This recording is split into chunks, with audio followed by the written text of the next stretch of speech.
Je vais laisser la parole maintenant à Franck Van Lennep, qui a été donc de 2017 à 2020 conseiller santé, protection sociale et politique sociale auprès du Premier ministre. De 2020 à 2024, directeur de la sécurité sociale, donc une sous-direction du ministère de la Santé et aussi du ministère de l'Économie, et qui est maintenant, depuis avril, conseiller maître à la Cour des comptes. Merci beaucoup. Bonjour à tous. Je vais essayer de ne pas totalement, avant le déjeuner, vous abrutir avec des chiffres, mais comme je vais vous parler de financement de la santé, il va y avoir des chiffres. On va essayer de limiter au maximum pour simplement exposer quelques messages et donner un peu le cadre des outils qui existent sur la régulation des dépenses de santé. Je commence évidemment après une intervention sur l'organisation très concrète des soins. Évidemment, parler de chiffres derrière peut donner l'impression qu'on est loin du système de santé. Évidemment, je commence par dire que, je suis totalement en accord avec tout ce qui était dit précédemment sur le développement de la coordination des soins et que la régulation de la dépense au niveau macro, comme je vais la présenter là, elle a bien vocation à permettre l'évolution, l'innovation, l'amélioration du système de santé. Donc, évidemment, ça ne s'oppose pas du tout à ce qui précède. Alors en intro, peut-être simplement 2 mots d'actualité pour vous dire que parler du financement de la santé aujourd'hui, ça tombe bien, puisque c'est la semaine de présentation par le gouvernement du projet de loi de finances pour le budget de l'État et du projet de loi de financement de la sécurité sociale, le PLFSS, pour le budget de la sécurité sociale. Ce sera jeudi. Et donc, on va beaucoup parler du PLFSS cette semaine. Alors, peut-être davantage du PLF, parce que les médias, les télés préfèrent le projet de loi de finances, c'est plus concret d'une certaine façon, il y a les hausses d'impôts. Mais dans le PLFSS, il y aura évidemment le fameux ONDAM, l'Objectif national des dépenses d'assurance maladie, dont je vais vous reparler dans quelques minutes. Donc c'est la semaine où on parle dans les médias, mais très concrètement dans les prochains jours au Parlement, du financement de la santé. Pourquoi on parle du financement de la santé ?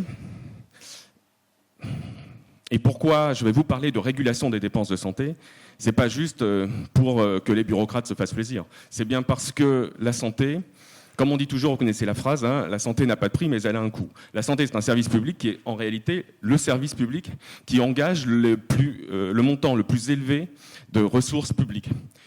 Le budget de l'éducation nationale, c'est quelque chose comme un peu plus de 60 milliards d'euros.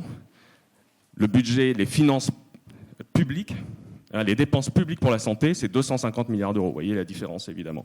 Et donc, même si la santé est une priorité, et c'est une priorité évidemment pour les Français dans tous les sondages, c'est en général une priorité pour l'ensemble des gouvernements. Vous aurez noté que le Premier ministre, lorsqu'il a été nommé, a fait son premier déplacement dans un hôpital.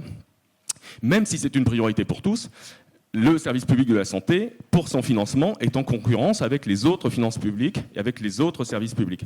Voilà, donc, ça ne veut pas dire que la dépense totale pour la santé ne peut pas augmenter. La question de savoir quel est le bon montant pour les dépenses de santé, j'y reviendrai à la fin en conclusion, évidemment une question très politique et pas un technicien qui va vous apporter la réponse sur quel est le bon montant. Mais en tout cas, voilà, dans l'ensemble des politiques publiques que pilote un gouvernement et que vote un Parlement, savoir combien on dépense pour l'un, c'est d'une certaine façon en concurrence avec combien on dépense pour les autres. Combien est-ce qu'il faut investir pour les armées, combien est-ce qu'il faut investir pour la transition écologique, combien est-ce qu'il faut investir pour l'éducation nationale. Voilà, ça se pose dans les mêmes termes de combien est-ce qu'on veut investir pour la santé. Alors, quelques données de cadrage, c'est là qu'il y aura quand même quelques chiffres et quelques concepts. La CSBM, c'est la consommation de soins et de biens médicaux.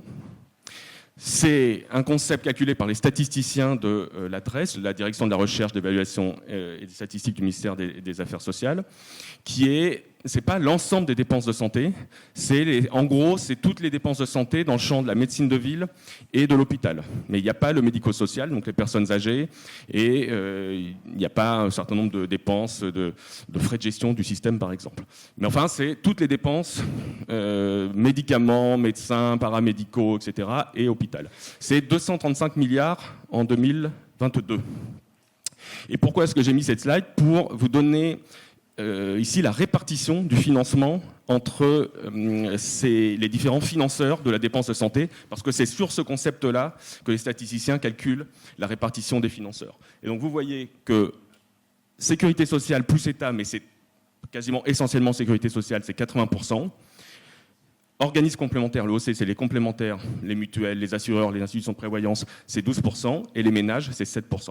Et donc ce tableau, il montre plusieurs choses. Il montre d'une part que 80% de nos dépenses de santé sont des dépenses publiques mutualisées par la sécurité sociale. Il montre que la part des ménages, ce qu'on appelle le reste à charge, à 7%, est le plus faible en Europe. Reste à charge après remboursement de la sécurité sociale et remboursement des complémentaires, 7%, et que la part des complémentaires à 12%, et en montant total minoritaire, mais en revanche concerne l'ensemble des Français, puisque 96% des Français ont une complémentaire. Vous savez qu'aujourd'hui, la complémentaire, elle est obligatoire en entreprise, elle est privée, elle est en train de devenir obligatoire pour les fonctionnaires. Donc on peut considérer que l'ensemble des actifs salariés sont ou vont être couverts. Elle n'est pas obligatoire en individuel, donc pour les travailleurs indépendants, pour les étudiants, par exemple, donc toutes les populations qui sont pas salariées, et puis pour les retraités. Mais 96% des gens sont couverts. Donc, pour ça qu'en général, on met dans les tableaux comme étant, dans les tableaux internationaux, comme étant une couverture après laquelle on regarde le reste à charge. Et dernier message que montre ce tableau, c'est l'augmentation de la part de financement par la sécurité sociale en 10 ans, passé de 77,5 à 80,2, Sécu plus État. Ça ne paraît pas énorme, mais plus de 2,5 points, c'est 6 milliards d'euros. Donc en 10 ans, c'est 6 milliards d'euros de plus que la sécurité sociale a financé sur la part du ticket modérateur. Pourquoi cette augmentation de la part de la sécurité sociale dans le remboursement des dépenses? Parce que c'est une déformation structurelle à cause du vieillissement de la population, l'augmentation des pathologies chroniques, l'augmentation des affections de longue durée qui sont remboursées à 100% par la sécurité sociale et donc qui font que quand vous avez une personne qui n'est pas en ALD, qui passe en ALD, son remboursement par la sécurité sociale augmente mécaniquement puisqu'elle passe à 100%. Et donc, ce que montre ce tableau, évidemment, c'est que, contrairement à ce que certains peuvent dire parfois sur le désengagement de la sécurité sociale, ce n'est pas le cas du tout. C'est 4/5 et c'est en augmentation. Donc ça, c'est le concept consommation de soins et de biens médicaux. Concept suivant, donc l'ONDAM, que je mentionnais en introduction, l'objectif national de dépenses d'assurance maladie.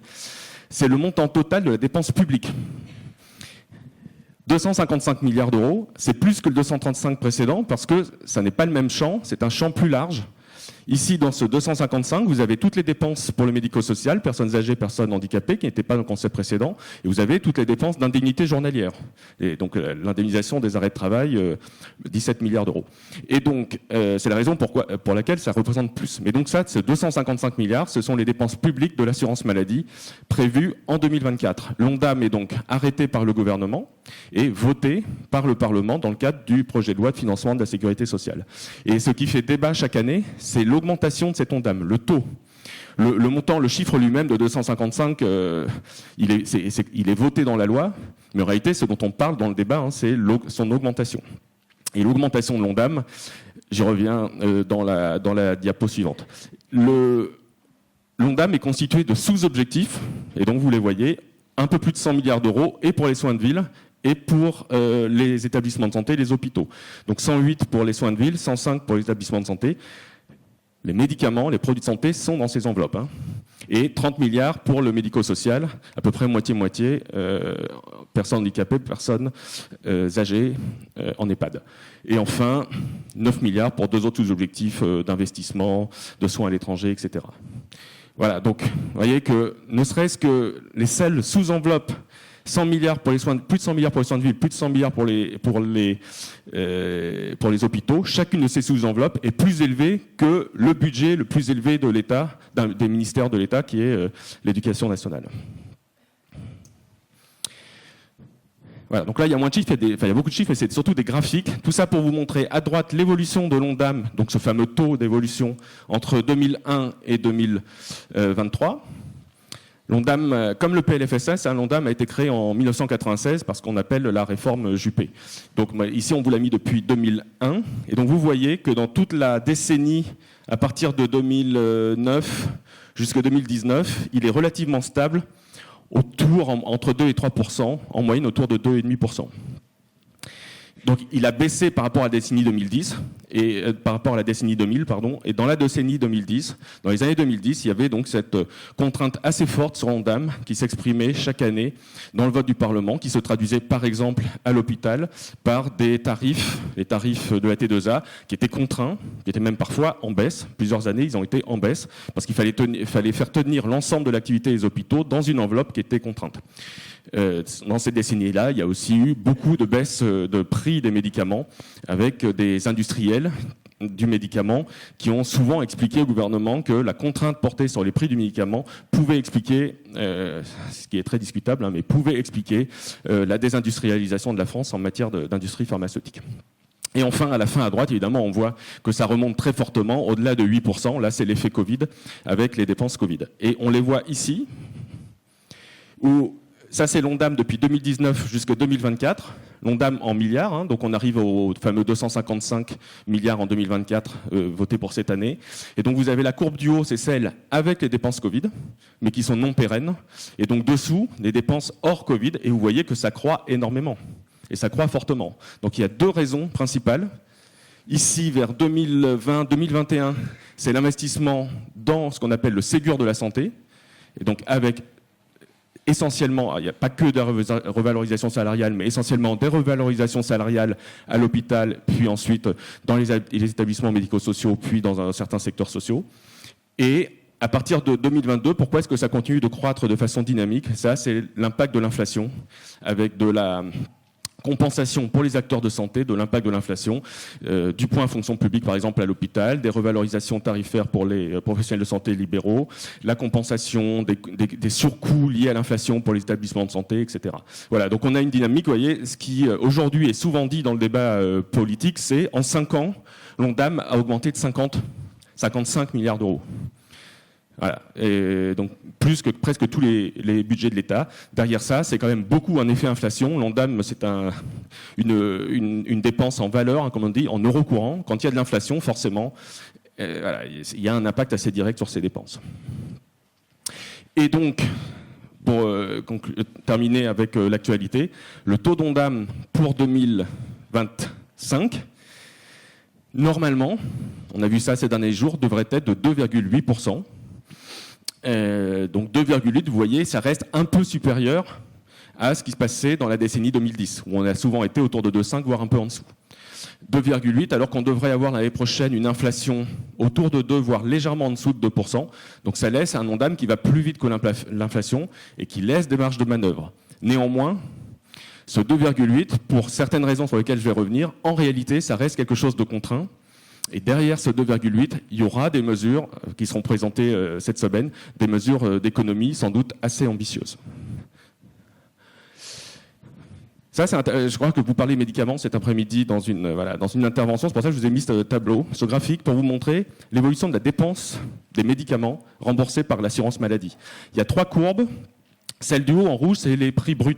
Ces médicaments, en fait, ont un prix brut facial, le prix facial, qui est négocié entre le Comité économique des produits de santé, le CEPS, et les industriels. C'est le prix officiel.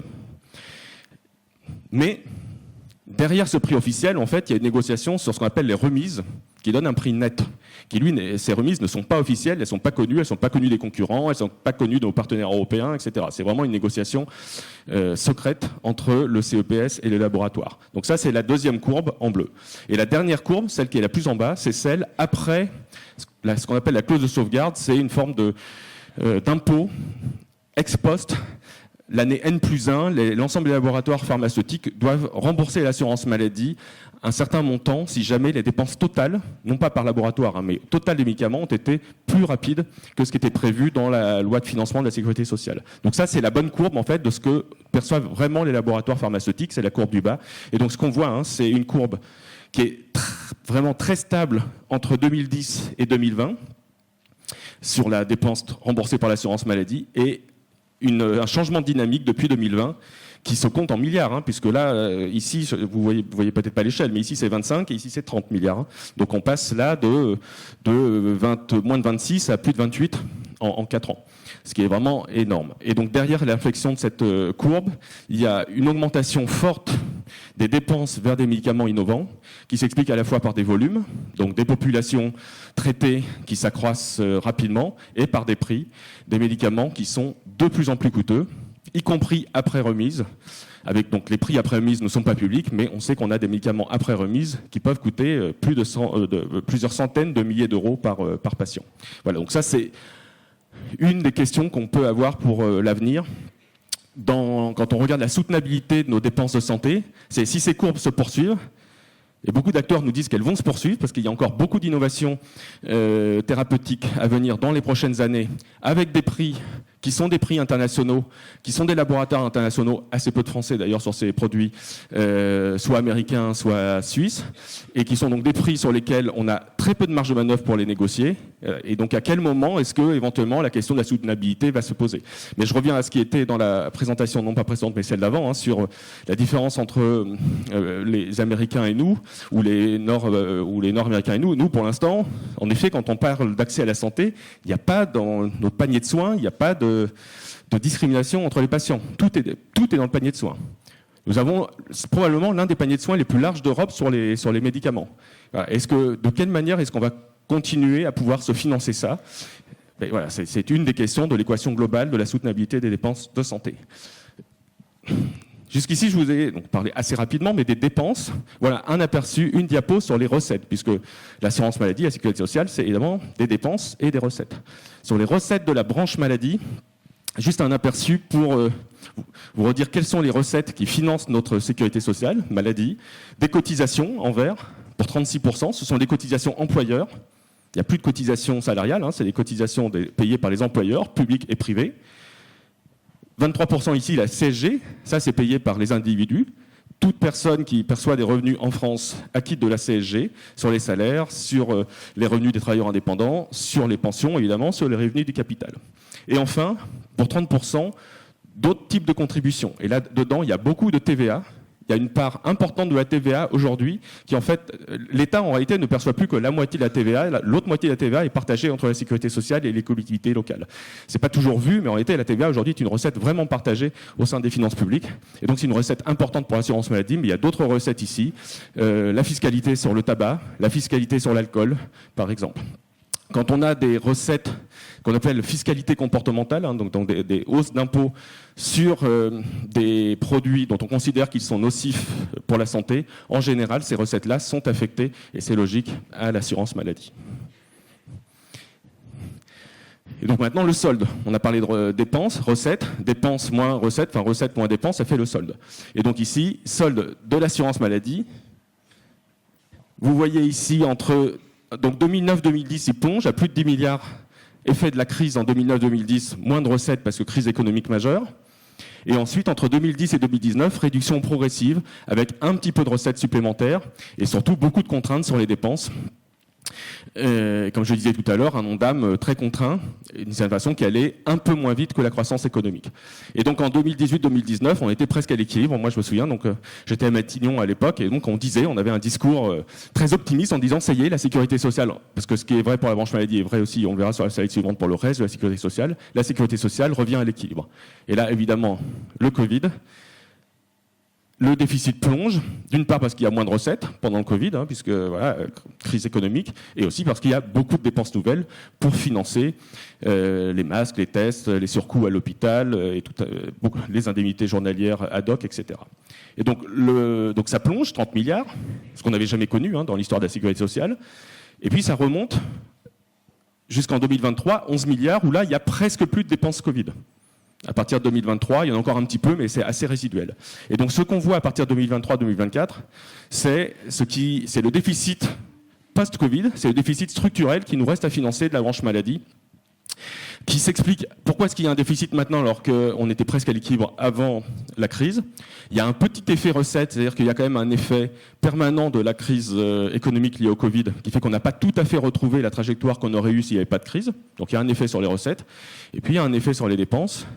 Je le disais tout à l'heure, l'effet majeur du Ségur de la santé 2020, 2021, 2022, des dépenses nouvelles qui n'ont pas été financées par des recettes nouvelles. Dans un système logique, on a décidé de milliards de dépenses nouvelles à l'hôpital, vous voyez, au moment où les Français soutenaient les soignants à leurs fenêtres. En fait, on aurait logiquement dû dire aux Français, OK, on va davantage rémunérer les soignants, mais vous allez payer davantage, c'est logique. On n'a pas voulu le dire, donc ça se finance par du déficit qui reste devant nous. D'où cette trajectoire autour de 11 milliards, y compris en pluriannuel, jusqu'en 2027. Tout ça, c'est avant présentation du PLFSS cette semaine. Il n'est pas impossible que dans la présentation du PLFSS cette semaine, ce déficit soit réduit parce qu'il y ait des nouvelles recettes qui soient attribuées à la branche maladie. Il va y avoir des nouvelles recettes, vous voyez, des hausses de fiscalité, des baisses d'allègement de cotisations sur les entreprises. Peut-être qu'une partie seront affectées à l'assurance maladie. Donc, ce déficit-là, de la branche maladie, si vous voulez savoir ce qu'il est, vous regardez à partir de jeudi quand le PLFSS sera présenté, et vous regardez à la fin du PLFSS, qu'on appelle l'annexe A, c'est l'annexe pluriannuelle, et il y a un tableau avec le solde de chaque branche. Mais pour le moment, en tout cas avant la présentation du PLFSS, on n'a pas de perspective de retour à l'équilibre de la branche maladie. C'est un peu la première fois dans l'histoire qu'on n'a pas une perspective, y compris sur plusieurs années pluriannuelles, de retour à l'équilibre. Et donc après la branche maladie, l'ensemble de la sécurité sociale, donc ici avec aussi la branche famille, la branche vieillesse et les ATM, les accidents du travail. Et on voit la même chose, les effets des crises sur le déficit qui plonge, et on voit un déficit total à droite là-bas, un peu plus élevé pour l'ensemble des branches que pour la seule branche maladie, parce que dedans il y a le déficit de la maladie, mais il y a d'autres déficits, en particulier le déficit de la vieillesse.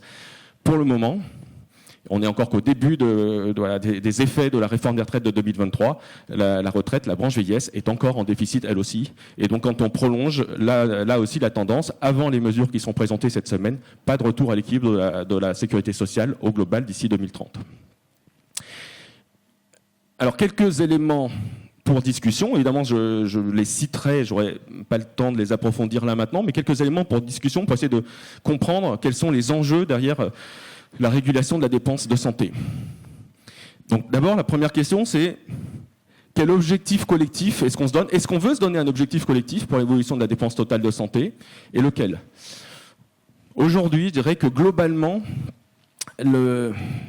pour ceux qui font les textes financiers, qui préparent les textes financiers de la France, pas seulement le PLFSS, mais l'ensemble des finances publiques, il y a un objectif serait au moins de ne pas aller plus vite que l'évolution du PIB, de la richesse nationale.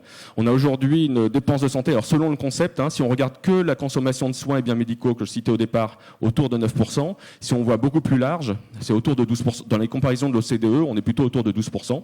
Et on est d'ailleurs dans les comparaisons de l'OCDE assez haut. Alors ceux qui sont les plus hauts, très loin, c'est les États-Unis, mais à part les États-Unis, dans les pays européens, il y a l'Allemagne, il y a nous, et puis vraiment la Suisse, on est quand même assez haut. Et après, les autres pays, Espagne, Italie, Suède, ont une part des dépenses de santé dans le PIB nettement plus faible que nous. 1 point, 2 points de PIB. Alors vous avez 2 points de PIB, en France, ça représente 60 milliards d'euros. Et donc, sans dire quel est le bon niveau, je pense que ce qu'on peut dire en tout cas, c'est qu'il y ait une augmentation dans la durée de la dépense de santé. C'est inévitable, c'est normal. On a une population qui vieillit, on a une épidémiologie, davantage de pathologies chroniques, de l'innovation, c'est normal. Mais de quelle manière est-ce qu'on souhaite absorber ou planifier cette augmentation, alors même qu'on sait qu'on a des gains d'efficience possibles dans notre système ? C'est là la difficulté. Donc c'est pour ça qu'en tout cas, dans une perspective de moyen terme, de quelques années, probablement l'objectif, il faudra avoir les chiffres du PLFSS, mais c'est une forme de stabilisation de la dépense dans le PIB et non pas une croissance. Alors que quand on regarde dans le passé, bien sûr, la part de la dépense de santé en 60 ans, elle a été multipliée par 3 dans le PIB. Ça, c'était la première question. La deuxième question, ensuite, c'est quel est le levier ? Quels sont les leviers dont on dispose pour essayer de ramener la branche à l'équilibre et donc piloter les recettes et les dépenses ? Donc première question, est-ce qu'on est prêt à faire des efforts sur les recettes ?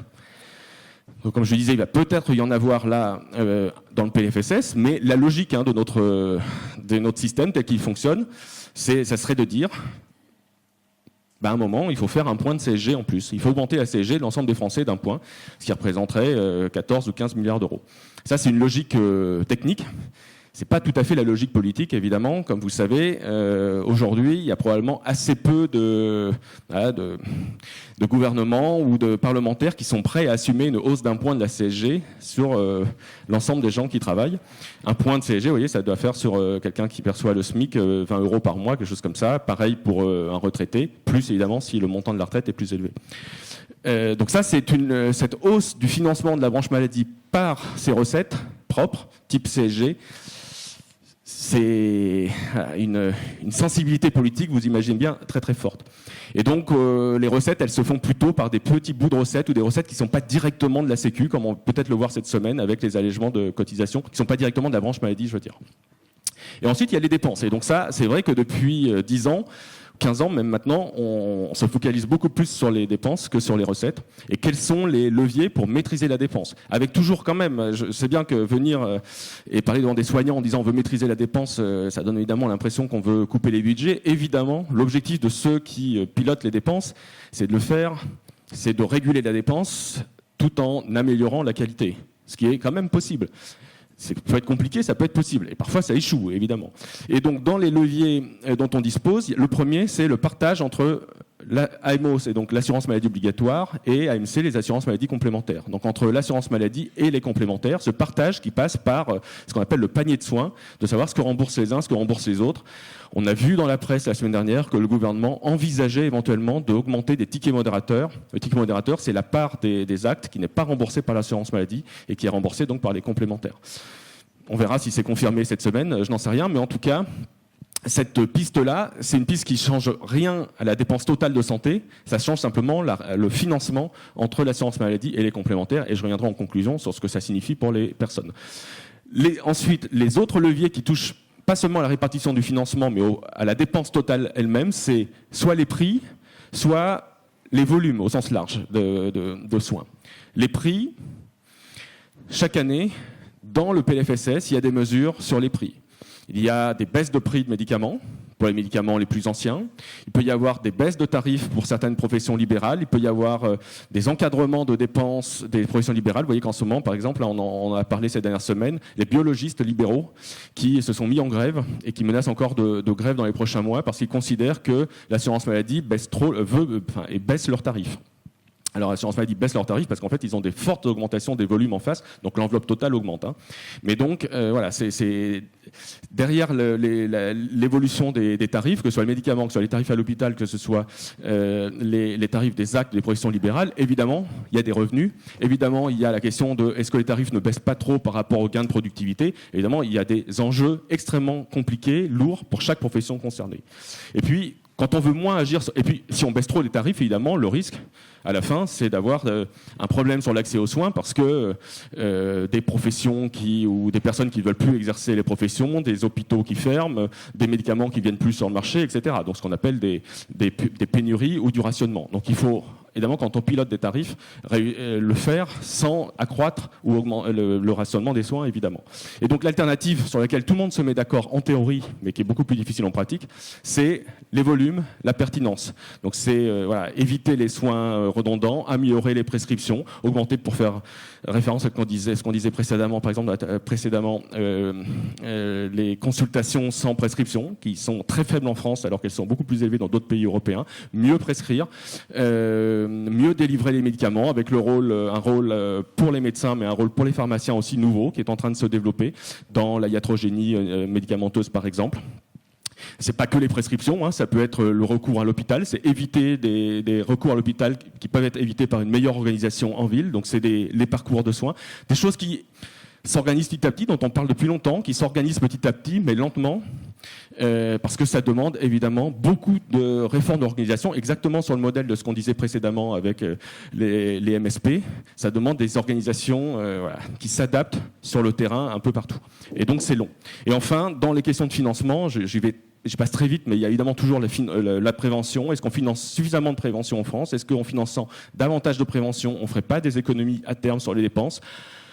Honnêtement, financer plus de prévention, c'est pas sûr que ça améliore les dépenses. Ça peut améliorer, et c'est l'objectif, l'espérance de vie en bonne santé, l'état de santé des Français, ce qui est quand même d'abord l'objectif. Il n'est pas certain pour autant qu'à la fin, ça soit rentable. Il y a certaines actions qui sont rentables.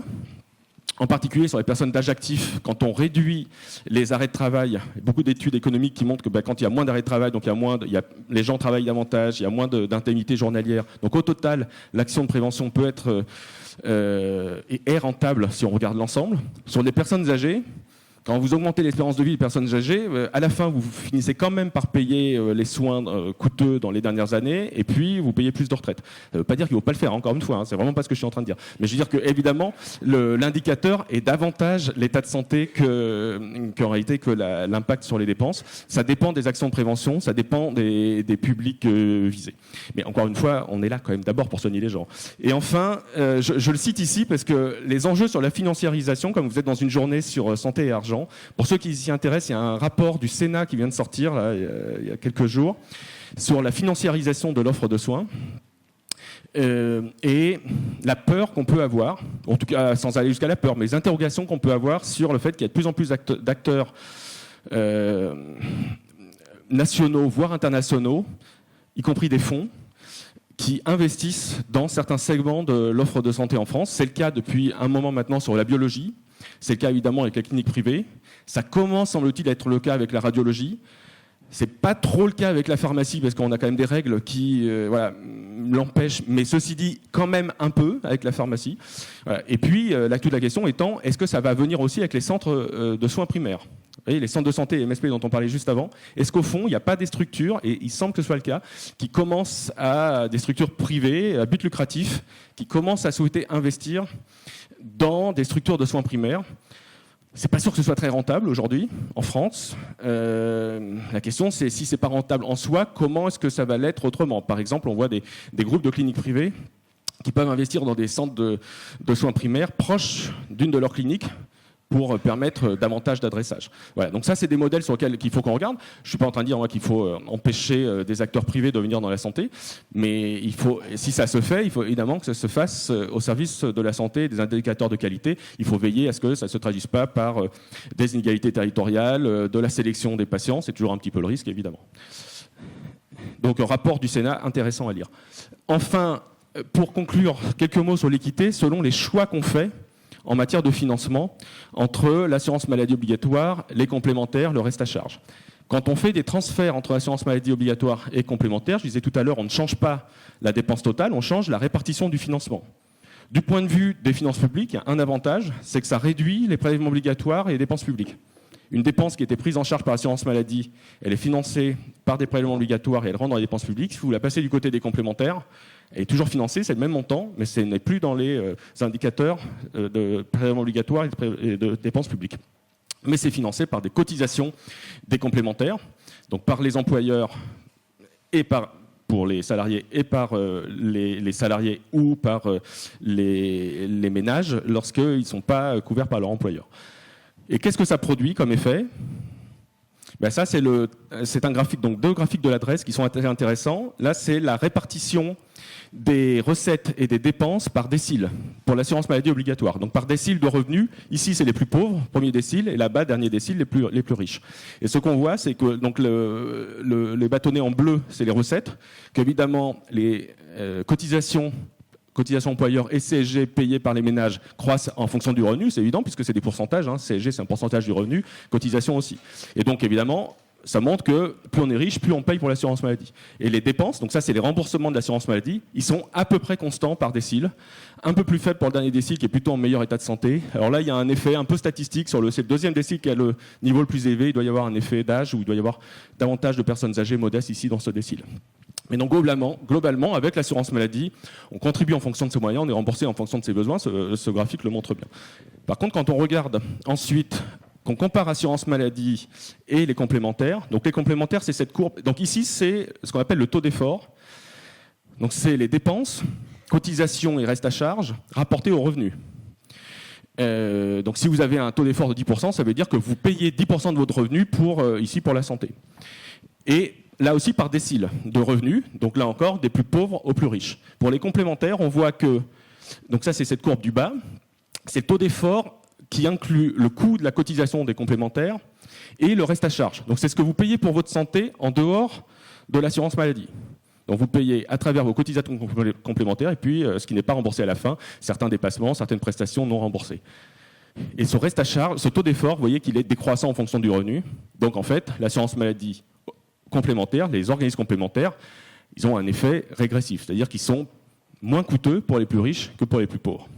Alors que quand vous prenez là-haut l'ensemble du taux d'effort pour l'ensemble des dépenses de santé, donc y compris complémentaires, mais y compris assurance maladie obligatoire, ça c'est la courbe du haut, vous voyez que le taux d'effort, il est légèrement croissant en fonction du revenu. Ça c'est vraiment l'effet CSG, cotisation, c'est-à-dire que les plus riches payent plus pour l'assurance maladie. Et donc il faut bien voir qu'évidemment, selon qu'on fait des choix de financement par l'assurance maladie obligatoire ou par les complémentaires, on a un effet sur l'équité, sur la répartition du financement qui n'est pas le même. Quand on fait par les complémentaires, c'est en tout cas avec cet indicateur-là, moins juste que quand on le fait par l'assurance maladie obligatoire. Et enfin, pour conclure, simplement pour vous dire, je pense que vous l'avez en tête, vous le connaissez, mais la complémentaire santé solidaire, c'est l'ex-CMU, CMUC. Donc c'est une complémentaire santé gratuite pour ceux de la courbe du haut, là, qui sont maintenant entre 5 et 6 millions, et payante pour ceux de la courbe du bas, mais qui sont juste au-dessus du plafond de la gratuité, et qui sont des ménages modestes, mais juste au-dessus. Donc ils sont, par exemple, des retraités, il y a beaucoup de retraités qui sont là, parce que les ménages les plus modestes qui ont droit au RSA sont là-haut. Quand vous avez le RSA, vous avez la C2S gratuite. Quand vous êtes au minimum vieillesse, vous êtes au-dessus, parce que le minimum vieillesse est plus élevé, donc vous êtes ici en fait. Et donc dans ce cas-là, ici, pour cette C2S-là, elle est avec participation, vous payez en fonction de votre âge jusqu'à 30 € par mois. Il faut bien voir que donc pour une personne âgée qui paie 30 € par mois sa complémentaire santé solidaire, elle paye beaucoup moins cher que si elle payait une complémentaire santé. Complémentaire santé, aujourd'hui, pour une personne qui a 80 ou 85 ans, c'est 120 ou 150 € par mois.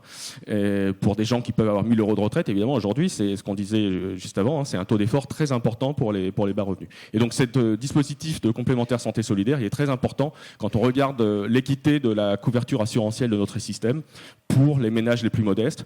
Et donc, moi, ce que je dis souvent, ça n'engage que moi, mais c'est que si on doit aller vers davantage de transferts, d'augmentation de tickets modérateurs dans l'avenir, comme je le disais tout à l'heure, ça a l'air d'être certaines perspectives possibles, c'est-à-dire de financement de prestations qui sont aujourd'hui financées par l'assurance maladie, qui le seraient davantage par les complémentaires demain. Je pense que dans la durée, ça devrait s'accompagner d'un élargissement des conditions d'accès à la complémentaire santé solidaire pour éviter le risque des personnes non éligibles aujourd'hui parce que leurs ressources seraient juste au-dessus des conditions de ressources de la C2S, se désaffilient de la complémentaire parce qu'ils n'auraient plus les moyens de les payer demain si on accroît les dépenses des complémentaires en faisant des transferts. Voilà, donc ça c'est un des outils de notre dispositif important, et ça renvoie d'ailleurs aussi au sujet de santé sociale précédent, avec une question d'accès à la complémentaire santé solidaire, des gens qui sont éligibles et qui n'y accèdent pas, soit parce qu'ils ne la connaissent pas, soit parce que ça leur paraît trop compliqué. Et il y a beaucoup de travaux du ministère avec les associations pour favoriser l'accompagnement des personnes éligibles sur le terrain et l'accès à la complémentaire santé solidaire. Voilà, merci. Si vous avez quelques questions.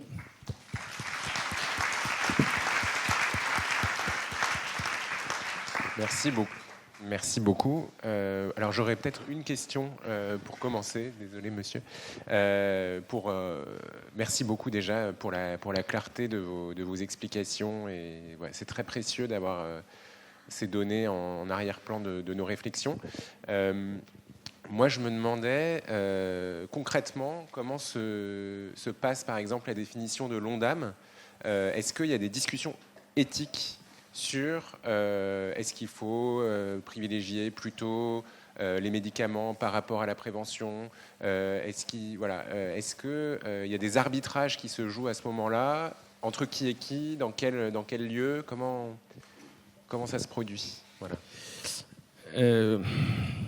Je sais pas si je suis pas sûr que j'utiliserai le terme éthique, mais en tout cas, il y a des discussions qui essaient d'évaluer l'impact soit sur la qualité des soins, soit sur l'accès aux soins. Et en général, dans les discussions interministérielles, le taux de l'ONDAM, donc je le disais tout à l'heure, 255 milliards d'euros, vous voyez qu'on évite, quand on augmente l'ONDAM à 3%, c'est 6-7 milliards d'euros de plus, selon le taux de l'ONDAM l'année prochaine. Par exemple, voilà, un exemple tout bête. La loi de programmation des finances publiques, donc c'est une loi qui donne une indication sur ce que souhaite le gouvernement pour l'évolution des finances publiques sur 4 ans. Elle a été adoptée fin 2023.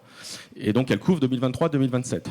Et elle indique, c'est indicatif, ça ne s'impose pas ensuite aux législateurs chaque année dans les textes financiers, mais elle indique que l'ONDAM 2025, donc c'était l'année dernière, que l'ONDAM 2025 aurait pu être de 3%. 3% en 2025. Et vous voyez que manifestement, si ce qu'on a lu depuis la semaine dernière est vrai et est confirmé cette semaine, ce sera 2,8. On peut se dire entre 3% et 2,8, c'est presque la même chose. Mais enfin, 0,2 points de 255 milliards d'euros, vous voyez qu'on est à 500 millions. Ça veut dire 500 millions d'économies en plus dans l'Ondam pour atteindre ce 2,8. Ça se joue évidemment dans les discussions interministérielles, dans la priorité du gouvernement actuellement de redresser les finances publiques, enfin les redresser en tout cas, d'éviter déjà leur dégradation et puis de revenir, comme vous l'avez lu, à un déficit de 5 points de PIB l'année prochaine alors qu'on sera au-delà de 6 cette année. Et donc la santé et l'Ondam vont y contribuer. Et ensuite les choix, donc ça, cette norme-là, le taux d'évolution de l'Ondam, selon les années, il est inscrit avant et puis on le respecte. Par exemple, en 2017, lorsque le président de la République a été élu, il y avait un taux de 2,3 dans le programme. Donc 2017, 2018, 2019, on se disait on avait une référence à 2,3, on s'y tenait. Là, vous voyez, il y avait une référence à 3 et puis Bercy obtient que ce soit 2,8 parce que c'est nécessaire pour les finances publiques qui est la priorité. Et ensuite, au sein de ce taux, alors oui, il y a des choix qui sont faits sur les postes les uns par rapport aux autres, sur les efforts qui sont demandés aux uns et aux autres, et sur les économies et ce qu'elles produisent. Par exemple, il y a chaque année un volume d'économies sur la baisse de prix des médicaments. Encore une fois, pas les produits innovants qui arrivent avec des tarifs très élevés, je l'ai dit tout à l'heure, mais sur les produits plus anciens qui sont sur le marché depuis 5, 8, 10 ans. Au moins 5 ans. Et donc, il y a historiquement une enveloppe autour de 800 millions d'économies sur le médicament, et à une époque, c'était 1 milliard. En fait, ces dernières années, les laboratoires pharmaceutiques ont obtenu que cette enveloppe décroisse un peu. Ça se retrouve dans l'inflexion que je montrais tout à l'heure d'augmentation des dépenses remboursées par l'assurance maladie. Ils ont obtenu ça en disant, mais en fait, vous baissez trop les prix des médicaments, donc en fait, des médicaments anciens, donc ça contribue aux pénuries d'un certain nombre de médicaments anciens, d'antibiotiques par exemple, qu'on ne trouve plus dans les pharmacies, parce qu'en fait, la France ne les paye plus assez cher. Donc on a mis en place des processus un peu compliqués, mais pour éventuellement donner des primes à tel ou tel médicament quand il y a vraiment un risque de rupture. Mais on voit bien qu'en tout cas, ce sujet de est-ce qu'il y a un risque de rupture ou pas, il est sur la table dans les discussions interministérielles. Dans les choix avec les complémentaires, vous voyez que l'année dernière, vous vous en souvenez peut-être, dans le PLFSS pour 2024, donc le PLFSS de cette année, il y a eu le doublement des franchises et participations forfaitaires. Les franchises, c'est la franchise de 1 euro sur les boîtes de médicaments, les participations c'était 50 centimes qui est passé à 1 euro, et les franchises sur les participations forfaitaires, c'est le 1 euro qui est passé à 2 euros quand vous allez chez le médecin. Et ça, il y a eu un débat aussi entre les ministres, très interministériel, pour savoir dans quelles conditions on pouvait le faire pour que ça ne fragilise pas l'accès aux soins des plus malades. Et en fait, ce qu'a obtenu à ce moment-là le ministre de la Santé à l'époque, était Aurélien Rousseau, c'était qu'on ne touche pas au plafond annuel qui est de 50 euros. Donc en fait, les plus malades qui étaient déjà à 50 euros dans l'année de franchise et de participation forfaitaire, pour eux, il n'y avait pas d'effet, puisque le doublement, de toute façon, les maintenait au plafond. Donc ceux qui ont été touchés par la mesure, c'est ceux qui étaient en dessous du plafond, donc a priori plutôt pas les plus malades. Voilà, donc ça, c'est des discussions qui ont lieu, en effet, de regarder mesure par mesure ce que ça produit. Quand il y a des baisses de tarifs ou des économies sur l'hôpital. De la même façon, on essaie d'anticiper ce que ça peut vouloir dire sur les réorganisations de l'hôpital ou sur la mise en risque parfois du financement de tel ou tel hôpital, y compris ses impacts sur l'organisation géographique très territoriale. Voilà, donc tout ça est pris en compte. Je ne suis pas sûr que ce soit le terme éthique qu'on puisse prendre, parce que là c'est peut-être un peu trop théorique par rapport à la manière dont se passent ces débats qui sont quand même vraiment les mains dans le cambouis de la discussion interministérielle. Voilà, j'ai besoin de temps d'économie, comment on fait? Mais en tout cas, du point de vue du ministère de la Santé, oui, il y a toujours tenté de prendre en compte l'impact sur la qualité des soins et l'accès aux soins. Un petit mot sur l'aspect baisse des tarifs. Bon, moi, j'étais médecin pendant longtemps à l'hôpital. J'étais 12 ans président de CME. Je me suis morflé toutes les restructurations. Je peux vous dire qu'on a payé. Mais justement, d'abord, il y a deux effets. L'effet pervers de la baisse des tarifs et de la T2A, on ne va pas épiloguer là-dessus. Mais les hôpitaux, d'abord, il y a eu un effet restructurant entre guillemets, on fait une baisse de l'offre de soins en France, globalement, du public. Et deuxièmement, c'était fait aussi que les hôpitaux se sont alignés sur une mentalité, je dirais une démarche privée. Ça veut dire qu'ils se sont réorientés vers certaines thérapeutiques qui payaient mieux que d'autres. Donc lui-même, l'hôpital public a commencé à sélectionner ses patients et fait T2A. Ça, c'est effet pervers. Deuxièmement, je dirais quelle est la part aussi dans le financement de cette baisse des tarifs, de l'endettement des hôpitaux. On parle beaucoup de la dette cumulée, mais la dette cumulée des hôpitaux est colossale. C'est pas un Ondam de tous les ans. Et l'effet aussi, dans les restructurations, de la disparition de certains hôpitaux. Moi, je ne sais pas comment elle a disparu, la dette. Moi, j'étais à un hôpital où on a absorbé 2 hôpitaux, Puis moi, j'ai été absorbé par un gros. Je peux vous dire que les déficits cumulés de tous les hôpitaux sont colossaux. Mais à la fin, où part ce déficit cumulé? Dans la dette générale de la France? Je ne sais pas. Je n'ai pas la question à ça. Donc un mot aussi sur la baisse des tarifs. Et justement, dans cet aspect, il n'y a pas que l'aspect éthique dans la baisse des tarifs. Il y a un aspect pratique de la baisse de l'offre de soins par la baisse des tarifs. En tout cas, dans le domaine public. Merci. Alors, c'est évidemment des questions extrêmement importantes que vous posez là, qui sont, quand on fait évoluer, donc d'abord sur la baisse des tarifs et ensuite sur la dette, quand on fait évoluer les tarifs, c'est vrai à l'hôpital, mais comme je disais tout à l'heure, c'est vrai sur l'ensemble de l'offre de soins, qu'est-ce que ça produit? Et dans la décennie 2010, on a baissé les tarifs. Moi, je considère aujourd'hui, je dis encore une fois, ça n'engage personne, ça n'engage que moi, mais je pense qu'on a trop baissé les tarifs de l'hôpital dans la décennie 2010. C'est-à-dire que, voyez, on avait une enveloppe de, par exemple, 2% par an d'évolution des dépenses hospitalières. Si on avait des volumes, donc un niveau d'activité qui était de plus 3%, il fallait faire moins 1% sur les tarifs pour bien respecter le 2% à la fin. Et en fait, on a probablement baissé les tarifs dans la décennie 2010 de façon trop forte par rapport à ce que les hôpitaux pouvaient faire en gain de productivité. Évidemment, on a des organisations, les hôpitaux, c'est des grandes organisations qui peuvent faire des gains de productivité et qui doivent faire des gains de productivité. Mais ceci dit, si en fait vous ne financez, vous les obligez à aller au-delà de ce qu'ils peuvent faire raisonnablement en maintenant l'accès aux soins et la qualité des soins, alors évidemment, vous les mettez en déficit. Donc il y a eu une augmentation, dans la décennie 2010, il y a eu deux choses. Il y a eu une augmentation de la dette hospitalière, mais en fait, c'est pas ça le plus grave. Le plus grave, c'est qu'il y a une baisse de l'investissement. Et que le fait que les tarifs ont été insuffisants, ça s'est traduit par un investissement qui a baissé trop fort. L'ensemble, je pense, des économistes qui regardent le système de santé considèrent que l'investissement hospitalier avant le Covid était trop bas. Et donc, au moment du Covid, il y a eu deux choses. Il y a eu les revalorisations salariales dont j'ai parlé tout à l'heure. Il y a aussi une enveloppe très importante pour l'investissement hospitalier, 19 milliards d'euros. Qui est en train d'être attribué. Certains sont déjà attribués, pas encore tous, ça va aller jusqu'à 2030. Avec différents niveaux d'investissement. Il y a de l'investissement du quotidien, il y a de l'investissement plus structurant, il y a de la reconstruction aussi. Voilà. Mais en tout cas, on a remis de l'argent pour l'investissement qui avait disparu parce qu'on avait tapé trop fort sur les tarifs. Alors ensuite, est-ce que ça conduit les hôpitaux à sélectionner? Alors c'est un débat qu'on a beaucoup avec les cliniques privées. Dans les hôpitaux publics, honnêtement, on n'a pas vraiment de chiffres qui le montrent. C'est peut-être vrai microéconomiquement à tel ou tel endroit. On n'a pas vraiment de chiffres qui le montrent. Mais en tout cas, face à ça, il y a des réformes de la T2A, vous le savez, en cours. Il y a une réforme de la T2A votée en PLFSS l'année dernière, donc il va mettre 2 ou 3 ans à se mettre en place, mais dans lesquelles il y a bien l'idée qu'on finance, pas par la T2A, mais avec des dotations, certaines activités, soit donc on considère que la T2A n'est pas adaptée, soit parce qu'on veut maintenir l'offre de soins dans certains territoires. Voilà. Et donc des offres de soins qui sont extrêmement importantes dans l'hôpital public, sur les urgences, sur la pédiatrie, des choses comme ça. Voilà. Donc on voit bien que le modèle T2A, il garde sans doute sa pertinence, mais qu'il est important de le faire évoluer pour aussi essayer de répondre à ces faiblesses. Et donc votre question sur la dette, tout simplement, la dette des hôpitaux publics est bien consolidée dans le déficit maastrichtien.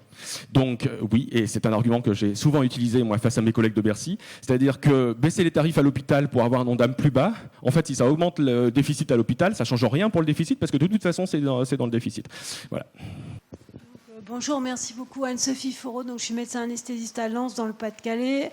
Je suis aussi référente ambulatoire. On construit un nouvel hôpital, c'est merveilleux. Il coûte 450 millions d'euros. Du coup, il y a une course effectivement à la rentabilité, à la sélection des patients intéressants sur le plan de la T2A. Et effectivement, pendant mes réunions d'ambulatoire, tous les 3 mois, je dois justifier pourquoi on a fait moins de cataractes, moins d'IVG, moins de... En fait, je dois toujours justifier auprès de mes instances administratives pourquoi j'ai fait moins que le trimestre d'avant. Enfin, je dois justifier d'une rentabilité de mes lits. Et mes confrères qui sont par exemple, ma collègue qui est en maternité a dû justifier pourquoi on était passé de 2600 à 2200 naissances par an, parce que la natalité baisse comme partout en France, quoi. Mes collègues chirurgiens ORL ont dû se justifier de pourquoi est-ce qu'ils faisaient moins de chirurgie carcinologique lourde. Eh bien, parce que les patients sont dépistés plus tôt et que les immunothérapies, chimiothérapies fonctionnent mieux. Donc, tout ça, c'est un peu tant mieux mais on court à la rentabilité et à la fin on perd le sens de ce qui nous a fait devenir médecin finalement. Donc alors, certes, on a besoin d'argent pour faire tourner les services, mais à un moment on ne s'y retrouve plus de ce genre de réunion. Enfin, en tout cas, merci beaucoup. D'abord, c'est des questions qui relèvent quand même beaucoup du management local et des hôpitaux, et c'est pas forcément la même chose dans tout l'établissement. Les choses se passent pas forcément de la même manière partout. Mais là, la question que vous soulevez, c'est la confrontation de la logique des soignants et la logique financière. Et les deux logiques ont leur pertinence, et il faut faire avec les deux. Et il est évident qu'une pure logique financière qui prendrait pas en compte l'accès aux soins ou la qualité des soins des patients n'a d'intérêt pour personne, puisque dans ce cas-là, on n'a plus besoin d'hôpital. Et puis les gens se débrouillent. Donc évidemment que l'objectif, je pense que l'objectif de politique publique, c'est de concilier les deux. Et voilà, moi j'ai quand même vu des expériences dans un certain nombre d'hôpitaux sur la manière dont le dialogue pouvait se faire entre, disons, les gestionnaires de l'hôpital et les soignants. Un dialogue en bonne intelligence, que chacun comprenne les contraintes de l'autre, parce que chacun a ses contraintes, et mais que quand même globalement, l'objectif des non-soignants dans un hôpital, c'est que les soignants puissent faire le mieux possible leur travail. Sinon, l'hôpital n'a pas d'utilité. Et donc, ça veut dire que du point de vue des gestionnaires, il y a des choses qui sont possibles dans la manière de gérer, dans les méthodes managériales, pour quand même montrer aux soignants qu'à la fin, c'est quand même eux, pas que les médecins, l'ensemble des soignants, qu'à la fin, c'est quand même eux la cible de la politique de l'hôpital. Mais tout ça ne retire pas les contraintes financières des hôpitaux, qui sont majeures. Donc le déficit en 2023, c'est pas loin de 2 milliards d'euros. C'est probablement parce qu'on n'a pas assez compensé les surcoûts aux hôpitaux, les surcoûts liés à l'inflation. Il est possible que ce déficit redescende en 2024, mais en tout cas en 2023, on n'avait jamais connu un déficit tel. Enfin, je crois que pour l'instant, les chiffres qui circulent, c'est 1,8 milliard. Mais voilà, les hôpitaux continuent quand même de fonctionner. Pour le moment, nos hôpitaux publics, malgré leur déficit, ils continuent de fonctionner. Et quand un hôpital est en forte difficulté, c'est plutôt parce qu'il n'a pas de médecin que parce qu'il a un déficit. Jusqu'ici, ça continue de fonctionner quand même. Et régulièrement, on remet au pot. Donc, je crois, enfin, voilà, on va pas fermer les hôpitaux demain à cause des logiques financières. Et cette conciliation des logiques, elle est possible. Et par ailleurs, à Lens, vous le disiez, on a mis beaucoup d'argent. Merci pour votre temps.